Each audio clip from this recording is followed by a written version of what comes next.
C'est une résidence particulière dans la mesure où c'est l'aboutissement d'un long processus de renouvellement urbain. Et puisqu'avant il y avait des vieux blocs qui étaient pas aux normes, et donc on a préféré les démolir et reconstruire plutôt que de les réhabiliter. Donc ça sera 160 logements au total qui vont complètement changer la vision de cet endroit. Quand ça sera fini, je crois qu'on ne reconnaîtra plus l'ancienne cité Millon. Aujourd'hui, c'est très important non pas d'être présent sur le chantier, mais surtout d'être présent sur la sensibilisation que nous souhaitons faire sur cette carte du bâtiment. Jusqu'à présent, il existait une carte qui était sur le volontariat. Aujourd'hui, se déploie une carte obligatoire, une carte que l'on peut considérer comme le permis de travailler en toute légalité dans le bâtiment.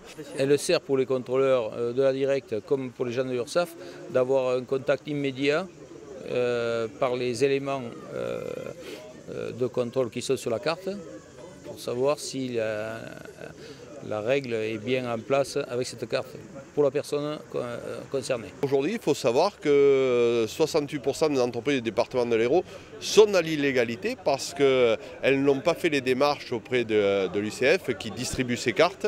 Les entreprises du bâtiment auraient dû, sur l'Hérault, être toutes munies de ces cartes depuis le 31 mai et aujourd'hui, seulement 32% des entreprises ont ces cartes-là. Je pense que nous avons, nous, fédération, un rôle pédagogique à faire auprès de nos adhérents de manière à les sensibiliser sur l'importance de cette carte dans ces périodes difficiles où nous luttons contre le travail illégal, qu'il soit détaché ou qu'il soit un travail illégal de personnes non déclarées. Et l'harmonisation sociale, naturellement, dans un espace européen élargi, on ne peut pas continuer avec des règles différentes. Donc il faut qu'il y ait une règle générale qui évite la concurrence déloyale. Il y a quand même plus de 800 000 travailleurs détachés. Je trouve quand même que c'est un signe de fragilité. Et si on n'harmonise pas, eh bien, il y aura toujours un appel d'air.